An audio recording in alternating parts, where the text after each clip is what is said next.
It all started that day. Makoto Kenzaki and the Precure's battles have reached their highest points. Through times of weakness, anger, doubt, grief, separation, betrayal, they've collected many lovelets and have met many people. They faced many conflicts and overcame them all. However, in their hearts they knew the end was near. If they were to purify the last of the Jikochu, it would all be over. However, unbeknownst to them, their greatest trial was awakening. Where is the trump card? Who is the trump card? Is this world destined for destruction? Will the battle never end? The gears of fate are now accelerating to the climax. All of the Jikochu have to be destroyed, and when it's all said and done, the only one who shall survive will be the ultimate selfishness. And then I shall hear God's voice.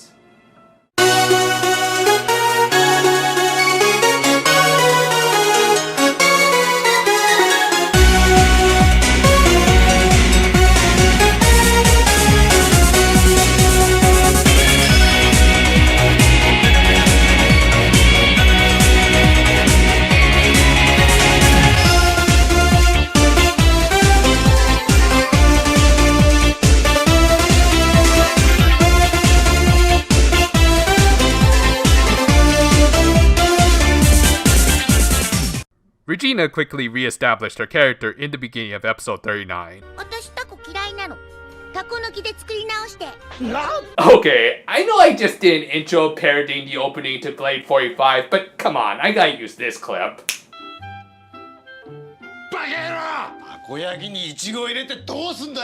They informed her how the Precure had become much more powerful since her last appearance by acquiring one of the 3 sacred treasures, aka their iPad minis of power. Regina pointed out that they could try to acquire the other 2 treasures. They did know the location of one of them, Princess Anja's Miracle Dragon Glaive, but it rejected anyone who wasn't the princess, especially the selfish agents.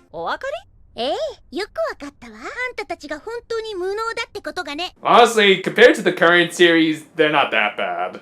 Later, the Precure retreated to the unexpected return of Joe, who, yeah, you can guess where this is going just by looking at that apron and scarf. Anyway, Joe informed them about the spear and its location in Trump Kingdom. He offered to take them to it, but first provided them with a little snack. Takoyaki without the taco or octopus in the middle.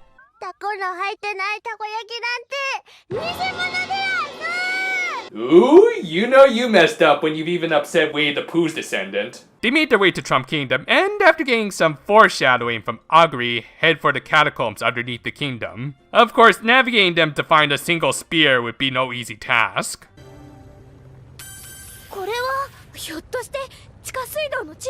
If only my Uber app were just as accurate. Eventually, they found the spear, and Joe started to show his true colors. Again, I think we can all tell what the twist is going to be, but honestly, would you be all that surprised if Memeland actually said this? But no, even the Precure could see through Belle's poor disguise. They pointed out all of the obvious clues to his true identity. Whoa! Okay, I know they're trying to make it look like Davia is pointing, but when she only has one visible finger, it kind of looks like she's, Maybe she and Lance were just getting ready for the next show they were both going to star in right after this one. With his secrets out in the open, the Precure revealed their intentions to Belle, which were basically to form a peace tree with the big bad. Yeah, it was a bit overly idealistic in the sort of Sunday morning anime sense, but to be fair, they did bring up some good points. They already had one of the sacred treasures and were about to gain another, so the tides of war were going to be well in their favor. Of course, Belle wasn't about to let that happen, and he unleashed his budget Cthulhu monster. While Aguri dealt with it, the Precure tried to pull out the spear to no success. Still, Aguri managed to deal with the Jikochu, prompting a certain someone to arrive and seek payback. But she was interrupted by Mana, who was happy to have a member of her harem back. Of course, Regina resisted, but Mana wasn't about to take no for an answer.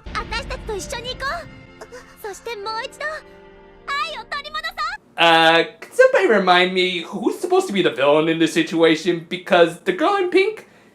Yeah, she's starting to scare me a little. However, having spent 2 whole arcs with him, Regina's genuine love for her father wasn't going to prevent her from switching sides again as she lashed out against them. In fact, she was so enraged by the Precure's attempts at separating them that she reached out for the nearest weapon. Overpowered by her new armament, the Precure were forced to make a tactical retreat. Thus, we reached the episode that I've talked about more than once on this channel. Having just barely escaped from total defeat, the Precure debated what their next move against Regina should be. Or, to be more precise, Mana and Agri debated, again bringing up their differing ideologies. Agri recognized Regina as a very dangerous threat, which she was, as she had even managed to survive the A-shot. However, Mana countered by saying that maybe she survived that attack because she wasn't totally selfish, as it was very evident that she genuinely did care about her father. This all does play into a major theme of the series, which I will bring up as the review proceeds. In the end, neither side could come to an agreement, so they shelved the discussion. However, all of this left Makoto the most conflicted of her team. Thinking back on it, she had been Regina's biggest detractor, but now was starting to see things from Mana's point of view. I mean, obviously she hadn't forgotten what her father had done to her home, but that was just giving her all the more reason to try and understand Regina and her plights. And after receiving some advice on how to interact with her fans from good old Duck Lips here, Makoto realized that she could try to reach Regina through her music. Speaking of whom, her father was pleased with his daughter's latest success. No baby, calm down girl, calm down! However, Regina, being daddy's little sadist, wanted to first make her victims suffer slowly. Thus, ironically enough, she wanted to start by taking away all the music in the world. To be fair, at least these three don't sing their way through most of their fights. The next day, Makoto was exhausted from songwriting all night, and ended up getting detention for sleeping through class. Kenzaki! No, dude, that's not how you say that name. Kenzaki!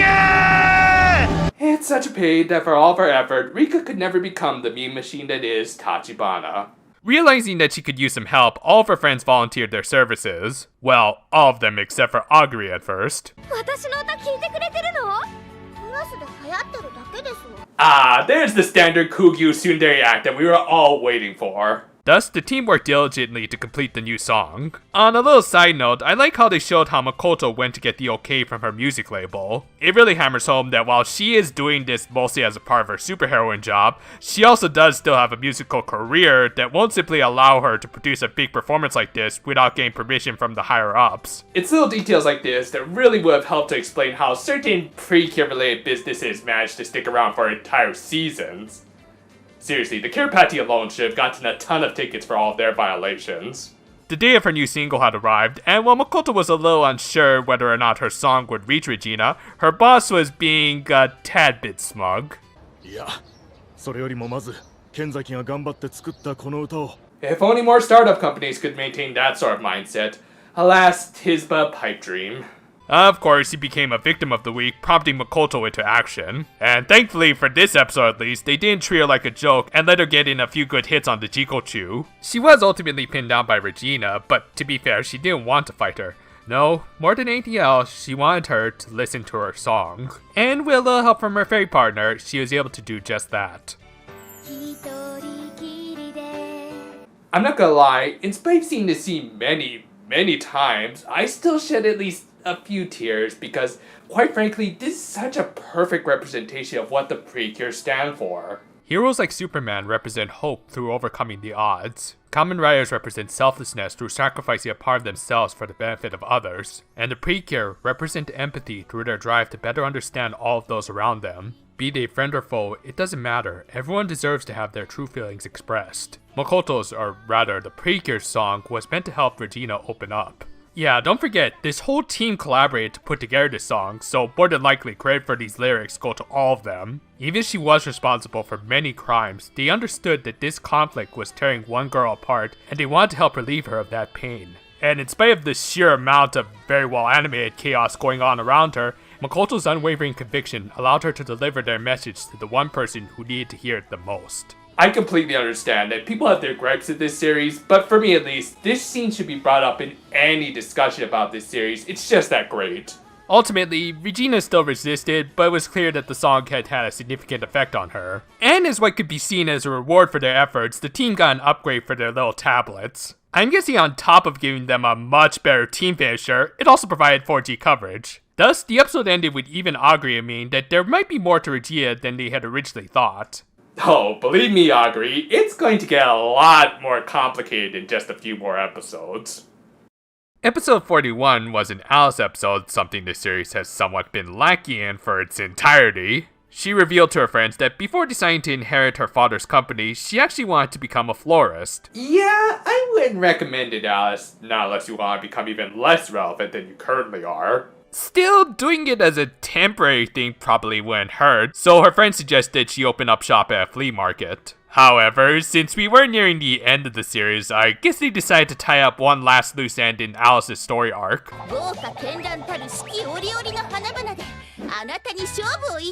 With zero intent of actually turning a profit and only wanting to beat Alice, Reina managed to easily outsell them. But Alice, being the sweet little cinnamon bud head she was, didn't mind.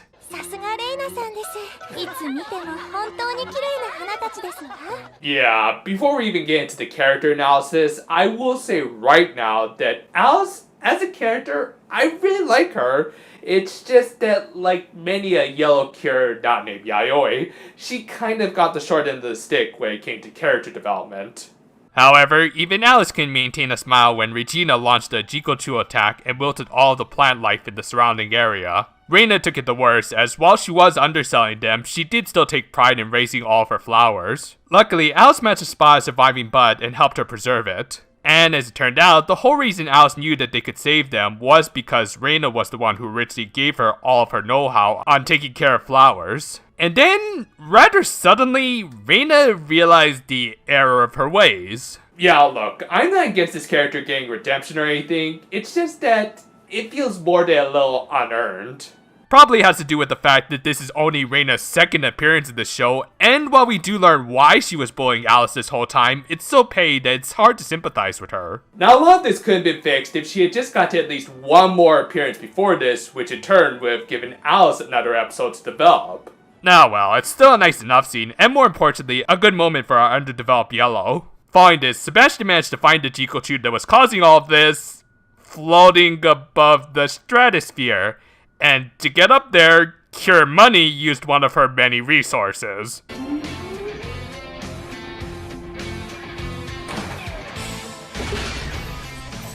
You know, I throw a lot of shade at Shoji Yonemura, deservedly so, but credit where it's due, the guy knows how to deliver on some fun insanity at times.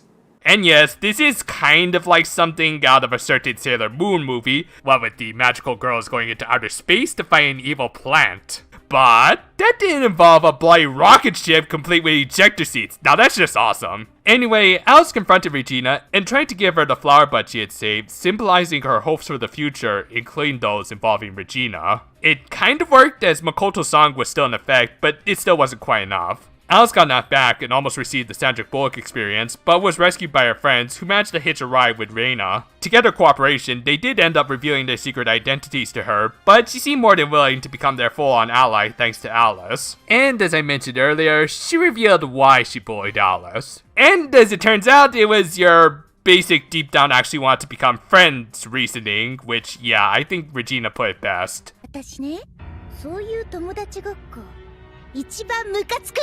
Still, at least we did get a pretty epic Monster of the Week fight in space! Why can't we get more fights like this in Star Twinkle? During the fight, Alice again managed to kind of reach Regina through the language of flowers.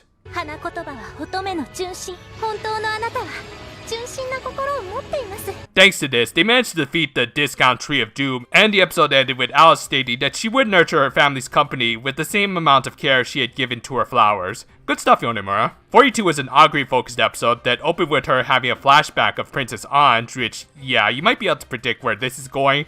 But first, our heroines needed to read their horoscope predictions.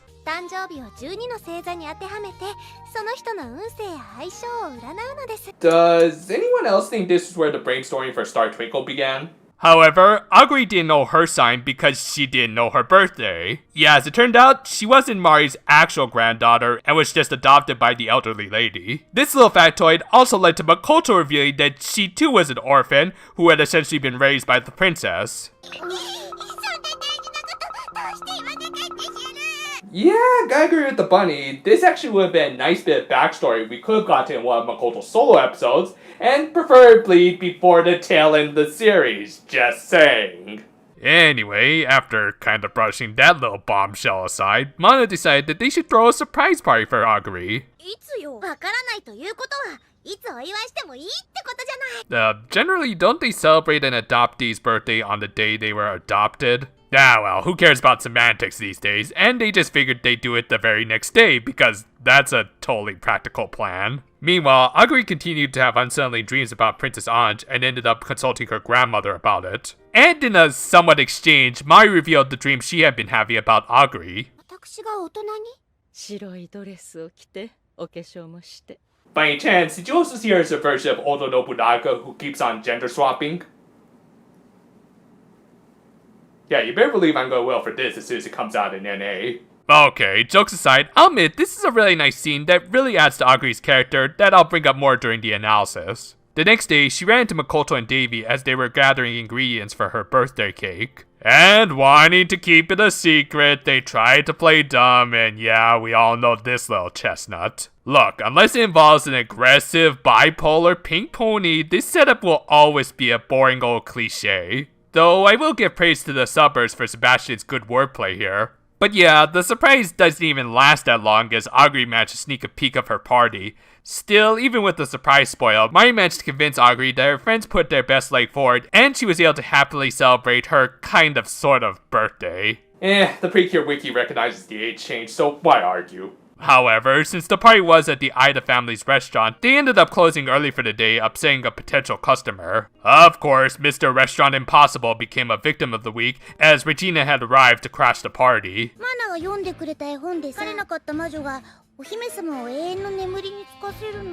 points to this girl for at least trying to stick to the original tale.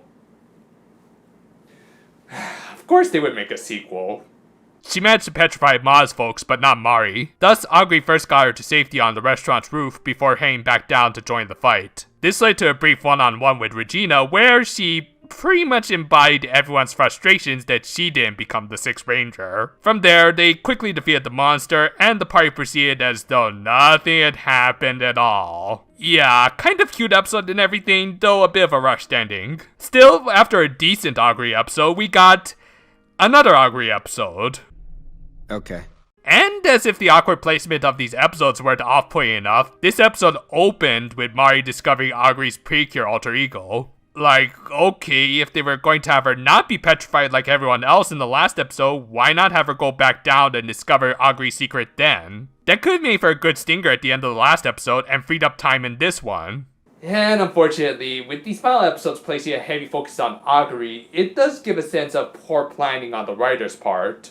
As it feels as though they're just backloading this series with all of the Aguri stuff that they probably should have spaced out a little better, as well as give Makoto her own dedicated episode about her backstory instead of just awkwardly dropping it in this final arc. Anyway, Mari took this reveal surprisingly well. Yeah, as it turned out, she already knew that Aguri wasn't exactly a child of this world. She had actually found her after she fell from the sky amongst the bamboo, so kind of like the story of Princess Kaguya, either that or Brightburn. Though at least this series' film outing actually did fairly well at the box office. Yeah, kind of hard to sell your horror movie when the killer is a Superman XP, just saying. Still, much like Soups, Aguri didn't take discovering her true origins all that well at first. As on top of being a space baby, she also suddenly aged into a 10-year-old, and a mysterious voice told Mari to take care of her. Everybody got that? Aguri ended up running away to Mana's home and had a breakdown that I'm not sure if it was meant to be sad, funny, or a bit of both. Though honestly, I wouldn't be at all surprised if the Yotsubas hadn't already developed a time machine. But yeah, Aguri told her team about her grandmother knowing everything, and their reaction to it was understandable. I mean, come on, compared to everything else in this show, this is pretty low on the off-putting spectrum. Still, they did understand their little friend's plight, with much of her memories not at all matching up with this new information. So to comfort her, they all agreed to stay the night at Mana's and keep her company. It's all really good stuff, with the Precure who had once been students of Aguri were now helping her understand how strong her bond with Mari truly was. Aguri managed to reunite with her grandmother the very next day, as it just so happened to be Parent-Teacher Day, and Aguri was going to give Mari a picture of her. Of course, this was the signal for Regina to come in and muck things up. This time, her goal was to get rid of all of the drawings in the world. Though, unless that thing can learn how to use computers, I don't see that happening anytime soon. though you might make Miyazaki happy. The Precure engage probably one of their least threatening monsters of the week. Seriously, he's made of mostly just rubber. Still, since everyone in Aguri's class were still using lead-based inks, their pictures were in danger of being erased, including Aguri's. However, even if she couldn't see it, Mari could still feel all of the love and dedication her granddaughter had put into the picture, and again, another nice scene for this episode. Thus, they defeated the Jikochu, and all of the pictures were restored along with the bonds between a grandparent and a grandchild. Episode 44 was the requisite Christmas episode, which, if Toei history has taught us anything, this is the time of the year when the superheroes really should consider contacting their insurance agencies. With 43 episodes worth of Jikochu having been created, King Selfishness had managed to slowly build up enough energy to begin his full resurrection. However, before then, Regina wanted to extinguish the Precure, starting by removing their leader from the equation. To do this, she sent down Ira and Mom. Okay. Yeah, lady, you and Purple really need to start accepting the fact that those crow's nests, they're not going anywhere anytime soon. 明らかに不審者。通報される確率82%。Yeah, anyway, the discount Team Rocket managed to trick Mana into going to a non-existent speech contest. Feeling with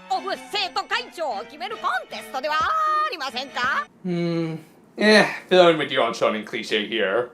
With the approval of all of her teammates, including the main waifu, she started making preparations, including making sure that Rika would be able to cover for all of her student council duties. よーし、だったら私も頑張っちゃうよ。Hey, you two should kiss! Of course, this all turned out to be a very obvious trap with the villains imprisoning Mana. They didn't try to kill her or anything because while these guys are some of the more fun Precure villains ever, they're also one of the most cliched groups ever, as they wanted to make sure that she would suffer through witnessing her friends be defeated at their hands, and yeah, we all know where this is going. Mana's gonna bust out and come to rescue everyone at the very last minute, and oh, well, never mind. Yeah, while Rika did kinda struggle at first with covering Mana's student council duties, she did eventually get it all done, with a little encouragement from her friend, showing that Mana isn't the end-all be-all of this team like Regina originally thought, but rather just a major driving force behind it. Okay, I'll admit that was a little much. But yeah, once the Monster of the Week fight rolled around, they were able to handle it without their leader through most of it. Yes, Mana did eventually arrive to help, but only really as a part of their finisher, which they have to do in order to promote the toy around the Christmas season, of course. But again, Mana is kind of meant to be like a traditional Sentai Red, a sort of figurehead of their team, and not just the sole driving force behind it. In good Sentai. Though I will admit, the scene between the whole Mana harem is also a little bit much.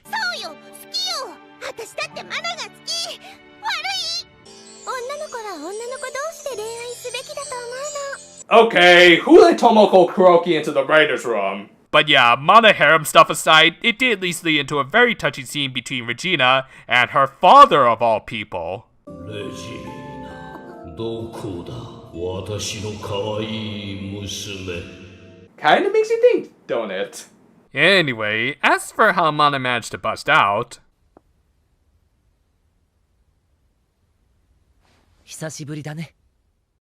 after giving him a highly condensed recap of everything that happened since he left, Joe revealed his own developments. Well, even if Christmas is over, eBay is open year-round. Actually, believe it or not, this little trinket contained the last of the 3 sacred treasures, the Eternal Golden Crown. Yeah, they just decided to throw in one of the last important MacGuffins of the series in, willy-nilly, as a little tiny accessory. Oh well, it's not the worst ass pull I've ever seen. Why do I enjoy such trash? And just to add on to this sudden plot contrivance pile, the crown restored all of Aguri's memories. Like, okay, she did mention it was basically an all-knowing Wikipedia back in episode 30, but really, we're just going to resolve all of those emotional struggles this girl went through in the last few episodes just by touching this thing? Yeah, in case you couldn't tell, I'm not a big fan of how these final 5 episodes start by resolving all of Aguri's interesting conflicts through just magic. The crown also fixed something else, but we'll get to that in just a minute. For now though, I will admit, this exchange between Aguri and Mari is quite touching, showing that yes, forcefully restoring memories isn't the healthiest thing to do, princess. Thus, Aguri revealed to Makoto and Joe what the crown had shown her, including the fact that their princess was in another castle. She decided not to tell the other Precure about this, especially Mada, since the time had come to settle things with Regina once and for all. Using the crown as a bargaining chip, Aguri challenged her to a one-on-one fight. And considering how much they hyped up this rematch throughout the latter half of the series, it wasn't bad, though the action did feel a little disjointed with a few too many cuts to other things. Oh, and also there was this little detail. Golden Crown の知恵を得て真のエースに目覚めたのです。何それ、ずるい。 Regina, do you just want to take over these reviews? Because honestly, you're doing a pretty good job. Anyway, like a modern WWE match, just as things were getting exciting, the fight was thrown out due to a pointless run-in. Using a card left behind by Makoto, the rest of the Cures managed to make the save at the last minute. With all the players in one place, Aguri decided to reveal the truth to everyone. アン王女から生まれた光と影なのです。 This was immediately followed up in the next episode as Aguri used the crown to convey their story to Regina and her teammates. Or, to be more precise, she conveyed the story of Princess Ange and her father, the king. Having lost his wife through the birth of their child, the king did all he could to raise Ange. However, an ancient evil that had been sealed away in their kingdom managed to slip its way through the cracks, and just like the Dark Seeds from episode 31, it managed to infect the princess, though this time it was just going to straightforward kill her. With his wife gone and his daughter about to leave him too, the king let out an understandable but still overly dramatic scream to the clouds. However, one of the doctors suggested that they might be able to figure out a way to save her by using the knowledge provided by the eternal golden crown. Oh, the problem was that same crown was also keeping the aforementioned ancient evil sealed away.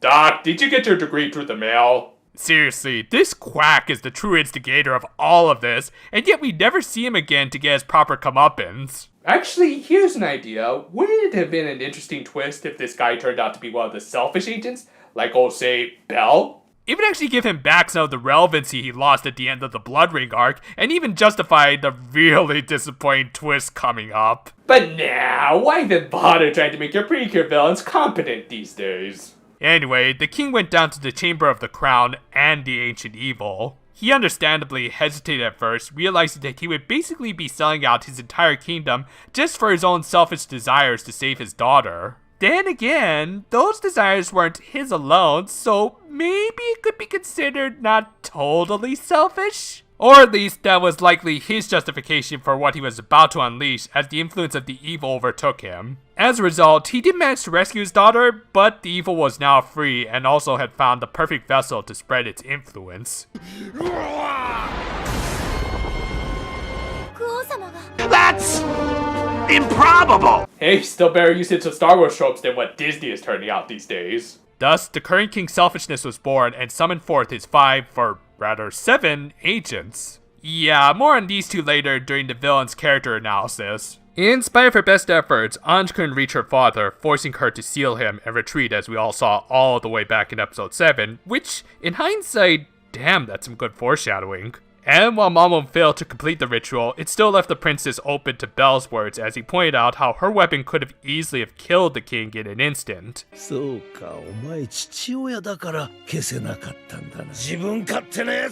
However, just as her heart was halfway through being taken over by her selfishness... Hey, wrong show, princess! Also, I'm pretty sure that's not what they mean when they say heart catch. Not unless you're Gilgamesh. The princess literally broke her heart into two, one half that wanted to stay with her father, and the other that wanted to defend others against his tyranny. To me, this is one of the most important lines, as it pretty much sums up one of the main themes of this show.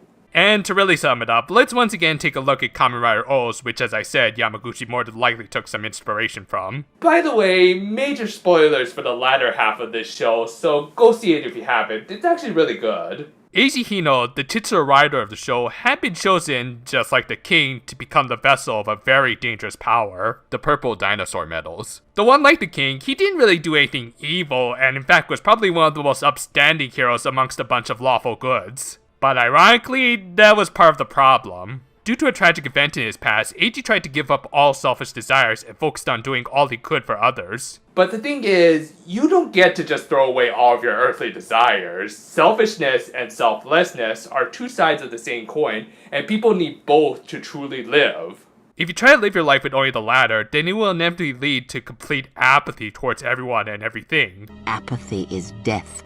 Worse than death, because at least a rotting corpse feeds the beasts and insects. The dinosaur males took advantage of this and nearly turned Eiji into the living embodiment of the notion as a greed that desired nothingness for the entire world. Likewise, Belle took advantage of Anja's denial of her desires to protect her father over her kingdom. While this show does portray selflessness as the right choice a grand majority of the time, there are times when the two sides aren't all just black and white. Anj wasn't necessarily wrong for wanting to protect her father, and trying to deny that was probably the biggest mistake she made. But yeah, obviously her selfish half became Regina, her selfless half became Agri, and her hollow body became...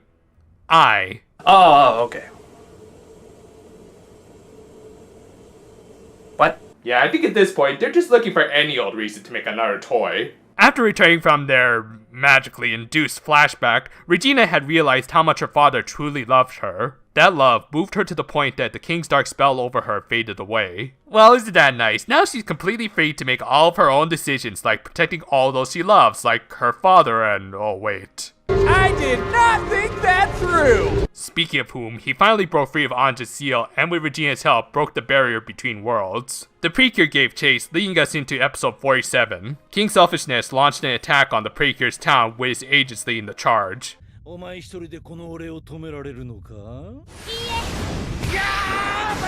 Between this and missing Ace, I'm starting to think that someone at Toei had a vendetta against Kazuhiro Yamaji.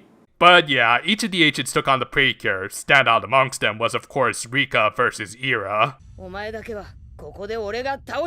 でもあなたに私は倒せないわよ。 Goku and Vegeta didn't flare as much as you two do. Meanwhile, Mana and Agri confronted the father and daughter. 私の話を聞いてください。 Let me marry your daughter.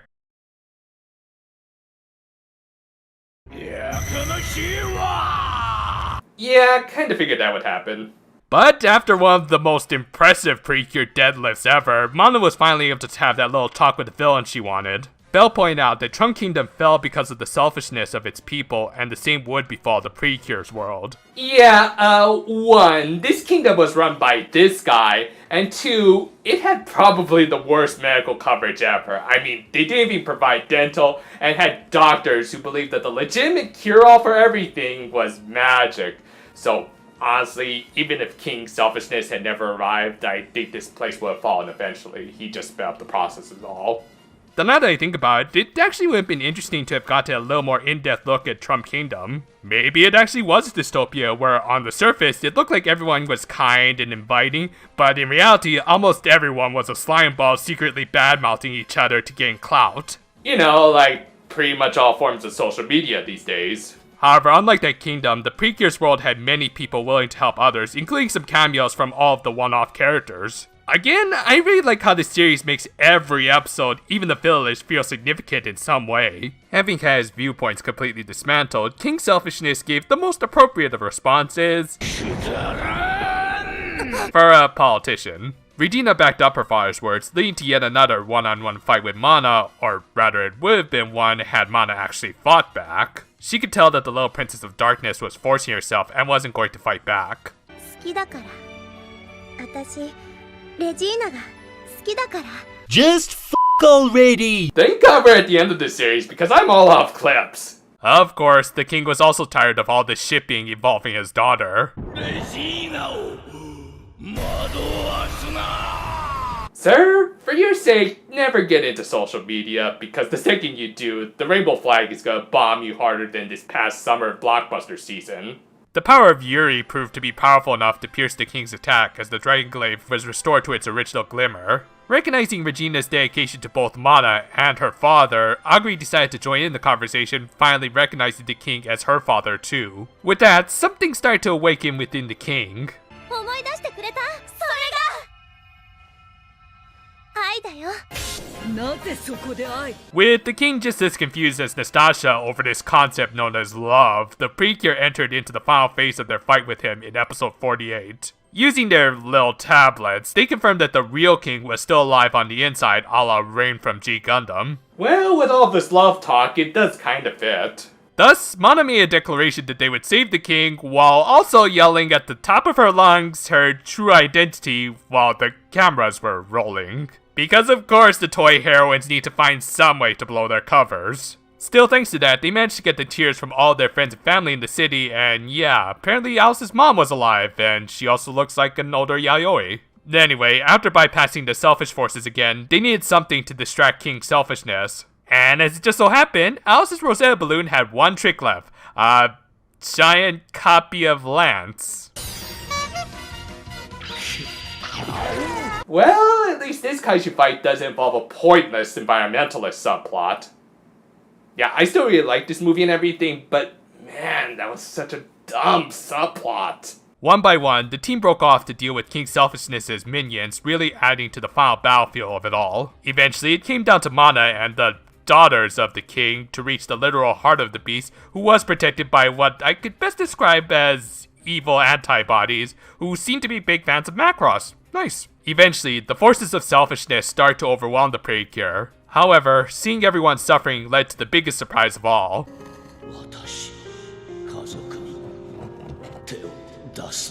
He didn't sound like a total ham for once. Nah, but seriously, this did lead to a nice moment where through the power of family love, Mana managed to hold off the selfishness, and the king was reunited with his 3 daughters. God, this show must be traumatizing for single fathers. With the king rescued, the selfishness was vanquished, and the Precure's final battle was over. So that was the final quarter of the show, and you know, instead of lacking any real epilogue for some strange reason, this was still a pretty good climax in which they did not fumble at the very end at all. Alright, this is Toy we're talking about. The company that didn't know when to end the future Trunks arc on a good note.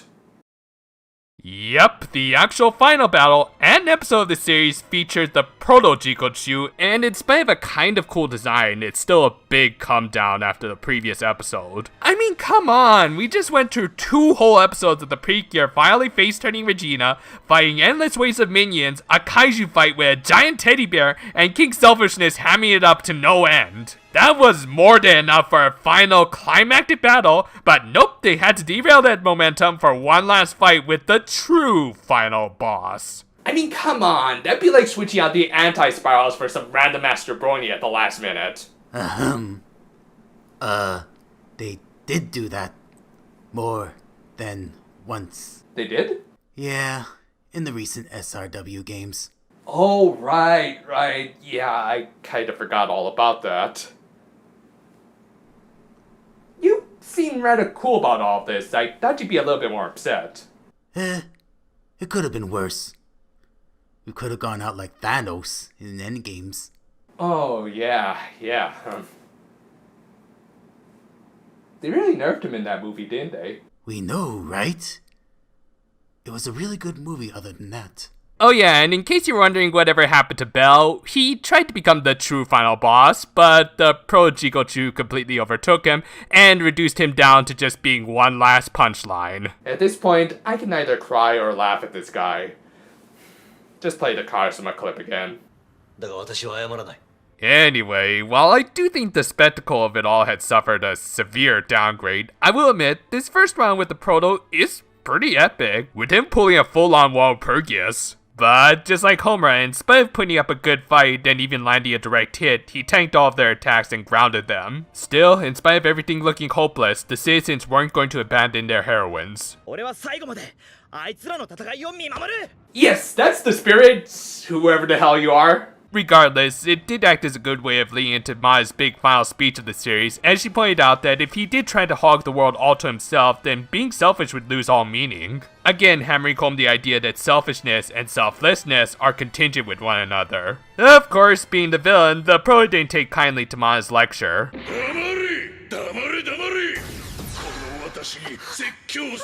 Man, Hochu would have been able to deliver that line so much better. The pro then proceeded to pull one last corruption for the series and took Mana's heart. Oh boy, you're gonna make me have to defend that, aren't you? Okay, let's just take a look at that scene for a minute. On the one hand, yes, it is pretty ridiculous to have Mana Aida be the first and only character to fully overcome the selfishness corruption seemingly all by herself. But is it fair to say that this is an ass pulled by a Mary Sue? Well, that's debatable. I mean, to be fair, they do make it clear that unlike some previous victims of the week, she did have all of her close friends by her side, and for these last few episodes, they have been hammering home this idea that their bonds would be able to overcome anything. Now, I'll fully admit, I'm kind of reaching here, but as a setup for a climactic comeback for our heroines, it doesn't really bother me all that much. On the other hand, said comeback is a different story. As right after reviving from her near-death experience, the Precure and the three sacred treasures gave all of their powers to Mana, unlocking a new last-minute super mode just for her. I'm not fully against her teammates giving her a boost, as it does make sense from a strategic standpoint. It's irksome, sure, because this is meant to be a superheroine team show, but okay, it's saying all their hearts are one, fine. All that said, why is it that this final fight for this series has to devolve into a full-on curb stomp? Mana just completely mops the floor with this guy who we were only just introduced to and made clear that he's stronger than any of their previous adversaries.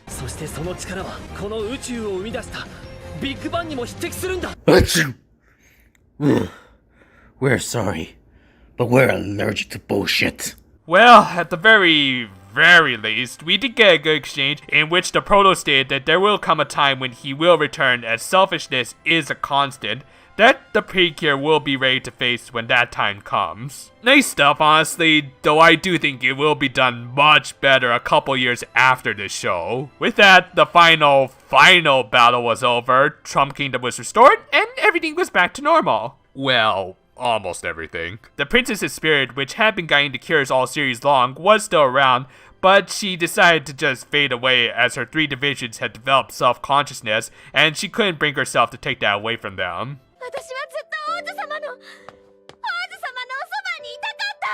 I think my biggest problem with this episode is that, in my opinion, this really should have been the focus of it. While the princess was never the most defined or well-developed character in the show, her presence in it was fairly consistent, especially in regards to Makoto. This lady was essentially her mother, and now she was being forced to watch her fade away into nothing. This should be a really emotional scene, which it kind of is, but because they only had a few minutes left in the episode, they really had to rush it. Hell, for as much as I make fun of the guy, I gotta say, Joe deserved to get in at least more than a couple of lines to say farewell to his fiancée, for goodness sake. And let's not even get into the poor king, as if being stuck in an eldritch abomination wasn't punishment enough. Speaking of our antagonists, all of the surviving agents reconvened, including Belle, who, for whatever reason, had been turned into a mouse. Oh wait, I know why. It's because Yamaji lost a bet. With their leader defeated, they were going into hibernation until his eventual revival. And they all seemed content with their fate, though Ira seemed to kind of regret the fact that this ship was going to be stuck at dock. Thus, our series concluded with everyone's lives overall turning out for the better. Mana and Rika's school life went on as usual, though with the addition of a brand new student. That face says it all. Aguri started acting more her age, Makoto's singing career skyrocketed thanks to being an artist from a very exotic land. Which, speaking of which, with the dimensional barrier still broken, it opened up Trump Kingdom to trade with the human world. Interdimensional relations went smoothly, mostly thanks to Cure money, and a new president after the king abdicated the throne. He's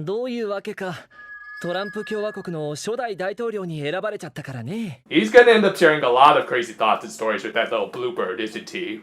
However, even in times of peace, they would still be there to save the world, even from random as all hell satellite drops. 響け愛の鼓動ドキドキプリキュア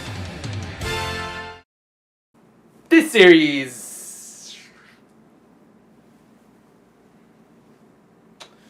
Okay, you know what? If you want to hang out here, that's fine. Why don't you go help Anti-Wiz Malkit? Okay then, so Doki Doki Precure overall is a very enjoyable series in my opinion. I mean, it's not perfect, especially that final arc, but still, I really enjoyed it, and I don't think it deserves as much flack as it gets. For starters, I think this show has some of the least amount of filler I've ever seen in the franchise. Almost all of the first 30 or so episodes had at least some significant degree of plot progression. There was always some new teammate, enemy, or power-up being introduced that kept a grip on the audience's attention. Thus, when we did get legitimate filler, it actually felt like a refreshing change of pace. And by the end, even some of the most arguably insignificant filler episodes received slight callbacks. While some plot points could have been built up better, we'll get to that. As is, this is probably one of the least wasteful Precure series ever. Another thing I personally really liked was the clear Kamen Rider influence on this show. From the overt, like Makoto Kenzaki, to the more subtle, like having themes similar to O's. Which, granted, Yamaguchi might have taken a little too much from his former mentor's work. A story about heroes confronting living embodiments of avarice that had been released by a greedy king. Still, by the end, I do think this show did manage to find its own identity. For one thing, the motivations of the kings were different, as while the first O's did for entirely selfish reasons, basically he wanted to become god, the Trump King did out of his genuine love for his daughter, albeit a little twisted. As a result, this idea of a twisted and or misguided love became very prevalent throughout this series, with villains and heroines alike being guilty of it. While helping others is a very commendable act, it's also important to maintain a realistic grip on reality and consider the consequences of our actions. This is an excellent lesson to teach the show's target audience, and while I don't think they pulled it off quite as well as O's, it gave itself enough of a unique spin. Production-wise, this series maintained a fairly consistent, above-average quality. Nothing truly standoutish other than some great character designs by Akira Takahashi. Good to have you back, dude. But yeah, outside of some more plot-relevant episodes, there are a few examples of some truly visually impressive moments in this series. Still, much like Smile before it, the often less serious tone of the series helped to alleviate some of those expectations for more impressive visuals, and this series often made up for it by instead turning main Monster of the Week fights into more gimmicky fights that often were both hilarious and, most importantly, entertaining. Also, much like Smile, this show's soundtrack certainly elevated the quality. Personal favorites from the OST include Beyond the Skies, King Jikochu's theme, and for as lousy as the attack was, Lovely Straight Flush was catchy. Also, I don't think I have to go into detail about how great Kaneko Miyamoto's contributions were, especially in regards to one of my favorite Precure scenes ever. With that in mind, let's get into the characters, starting with the side ones. Joe was okay. I mean, he was certainly one of the more competent Precure allies ever, and pulled more than his fair share of weight. Personality-wise, though, he was bland. Pretty much a stereotypical knight in shining armor with some unfortunate creep factor to him. Honestly, I just added the meme-lim stuff to give him somewhat of a character. I was yet another Deus Ex Machina baby. Granted, she did have at least a little more personality, thanks to at least having a decent mini-arc and eventual spotlight episode showcasing the proper way of developing an infant. That said, I am not a huge fan of her design, mostly due to those eyes, I think. Maybe that's why the only time I found her cute was when she was wearing those shades as a Jikochu. Not an outright irritating toddler, but not quite as charming or as interesting as others. Sebastian was probably my favorite side character just by being a total badass. Dude could force Alfred to turn in his letter of resignation. That said, he didn't have much of a character outside of being Alice's dedicated butler, and when they tried to give him more character with a spotlight episode, while it was certainly funny, it was also a little awkward.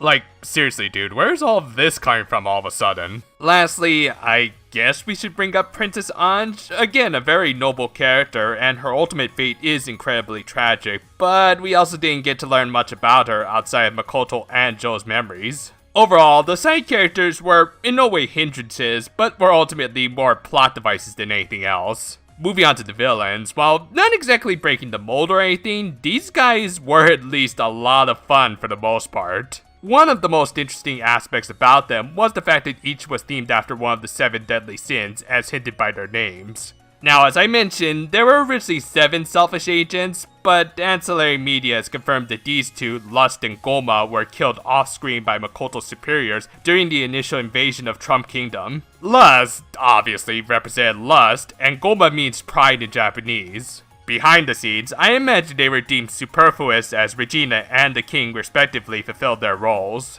But yeah, let's actually talk about who we did get in the series proper. Leva, short for Leviathan, the demon of envy, and Gula, which means gluttony in Latin, were bland. In spite of having a rather lengthy chain of episodes before being killed off by Bell, they just didn't do that much. Granted, their episodes were more focused around integrating Aguri into the team, but still, they didn't really do much of anything that the other agents did do before or after them. They just blatantly represented the sins they were named after and maybe had a gay relationship? I don't know. They acted like cookie cutter villains and thus received a rare cliche send-off. Thanks for coming to the party, Brigira. Now please, don't come back again. Moving on to the guy who killed them, Bel, short for Belphegor, the demon of sloth, as I mentioned throughout the final part of this, was horribly mistreated. While the Blood Ring arc actually did a good job of actually pushing him as a legit threat and potential final boss of the series, he pretty much got the Bray Wyatt treatment and lost constantly afterwards. Maybe if he had taken his finger puppet gimmick to the ludicrous extreme, he might have gotten over. Unfortunately, he didn't, and we were left with so much untapped potential. He was certainly entertaining at times, but when the highlight of your villain career is a Fist of the North Star reference, you should probably look for a new line of work. Mamon, obviously representing the Demon of Greed, was a little more interesting than the previous entries, if only because she was never that high on the totem pole to begin with. She was just a vain villainess whose only real aspirations were to be as pampered as much as possible. This did lead to some of the funniest bits of the series, like the dodgeball game and of course the Cure Madame episode. Atsuko Tanaka's performance definitely gave life to what would have been otherwise just another throwaway villainess, which we've been getting way too much of recently. Still, let's move on to the actually interesting villains, starting with Ira, which is Latin/Spanish for wrath. Unlike the rest of the agents, he was able to recognize how pointless their endeavors were, ultimately only going along with them because there was nothing really much else he could do as an avatar of selfishness. Thus, it was kinda tragic when he did return to the villain side after developing a relationship with Rika, which, I'll just come out and say it was pretty damn cute. And because of this, we did see a significant, but not drastic shift in his character. He still performed all of his evil duties, but by the end, he was also subtly trying to convince Regina to give up being a villainess, realizing that she didn't need to be a part of this war. In spite of probably being the weakest of the villains, ironic for someone who's supposed to represent wrath, Ira's scrappy nature and complicated relationship with one of the main heroines made him a definite standout, kind of like another character voiced by the same actress. King's selfishness was just pure classic Precure antagonist fun. He was your classic loud and boisterous big bad who, thanks to Hochu Otsuka, delivered just the right amount of ham and yet intimidation. And the fact he was able to go from that to being able to bring Regina back to his side with what could only be described as the temptations of a devil, painted him as one of the most effective Precure villains ever without even needing to literally raise a finger. Thus, I will say, I found his resolution with his 3 daughters to be a little cheesy, and honestly I kind of wish he had just remained a straightforward baddie. Still, up until that point, he more than delivered in pure villain aura and volume, unlike this loser.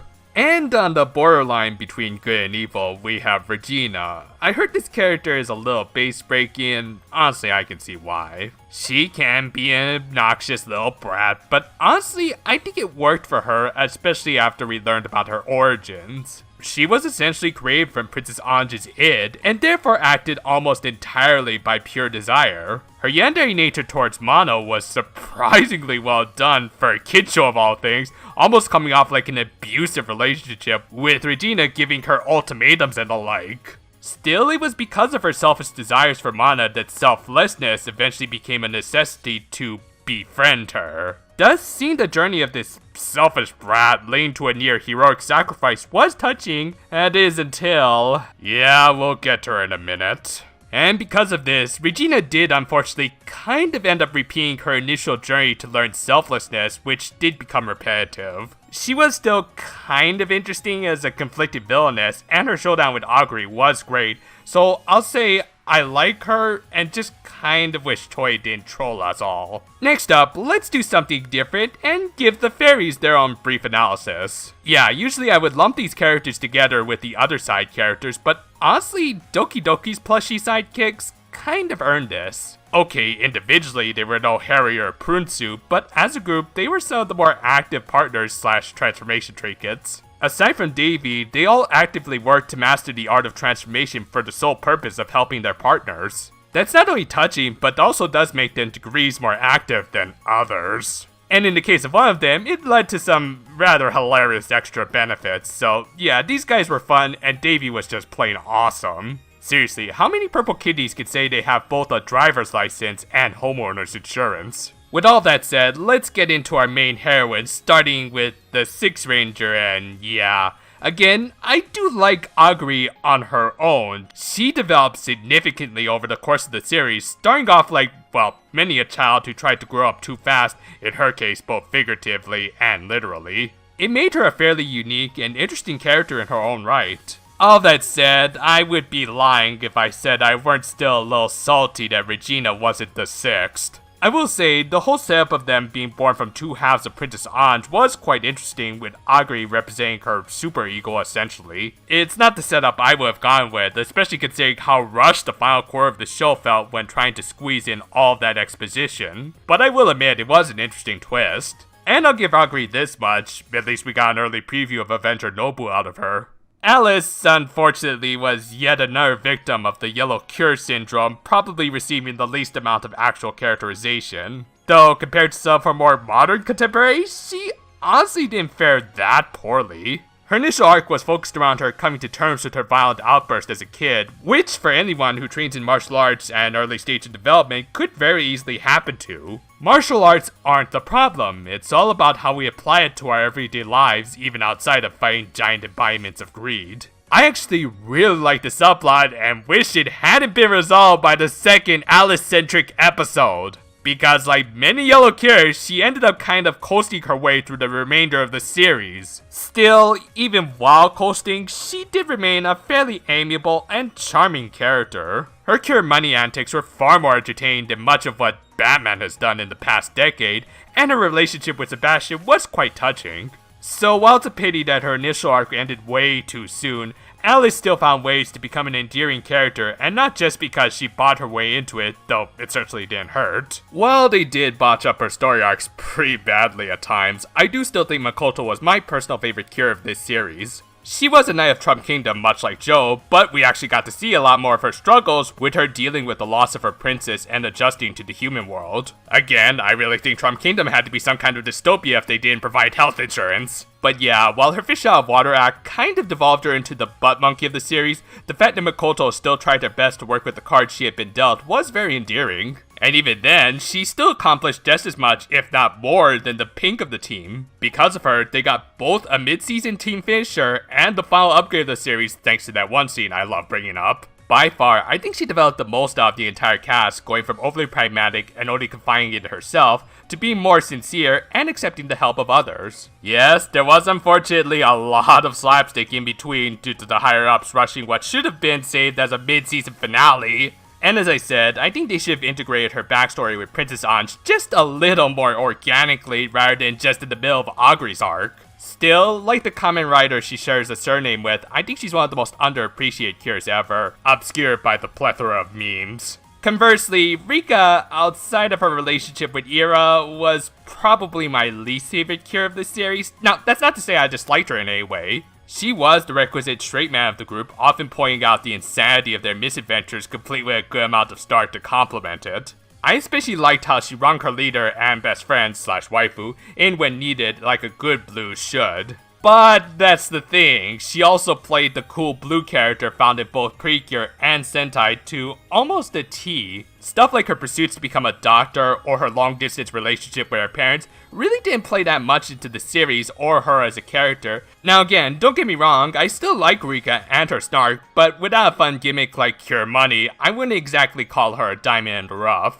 Last, let's talk about the most controversial character to come out of this show. Throughout these reviews, I think I've done my best to defend Mana as not being a Mary Sue. She did have her moments, especially at the end, but I could say the same for many a great Red Sentai / Rangers. What puts her above other lower tier leads in my books is the fact that she was called out on her missteps and did address them in turn. Yeah, she could be a little quick to recover, but honestly, I just appreciate the fact that she didn't wallow in self-pity. She recognized that she was not perfect, but wanted to do what she could for others, even at the cost of her own physical and mental well-being. That does end up making her both one of the most amiable, and yet short-sighted Precure leads ever. Thus, she's less of a character we're supposed to relate with, and more taken as an example of what a person can strive for. Now personally, I do prefer a relatable character versus an idol, so I won't say Ma is my favorite. That said, I do appreciate her, and more importantly, do find her to be one of the most entertaining pink leads ever. I mean, let's face it, any harem jokes I make aren't that far off from being full-on canon, and she always had just the right amount of energy that she never really felt irritating. All in all, while far from my favorite pink lead ever, Mana Ida was still a ton of fun, and could be seen as a good example to follow. Just disregard the needless god modes. And overall, just like that lead, Doki Doki is probably in the upper tiers of my favorite Precure series. It had some of the funniest, the most heartwarming, and just plain best scenes in the entire franchise. Characters on both sides of the conflict had a ton of personality in spite of lacking in some development, and the conflict of avarice versus altruism was handled quite well. I especially loved how the villains would always go for this sort of temptation of the devil vibe. It did slip up in several areas in regards to its storytelling, be it because of needless mandates, rushing plot points, or trying to incorporate one too many ideas, especially near the end. Still, with a rather brisk pace, especially for a Precure series, this along with Smile is one of the easiest series to binge watch. I wouldn't recommend it since that's being a bit too greedy, but hey, even this show admits you gotta indulge yourself a little at times. I hope you guys enjoyed this rather lengthy series review. I think my beard's grown a little over the course of this thing. But still, there's a little more after the final episode, which we won't actually cover next time, as I do want to get back into the manga page of the Kamikita Futago. Okay, who is it? Oh, well, I guess that takes priority next time. Jeez, they just keep turning out these movies way too quick these days.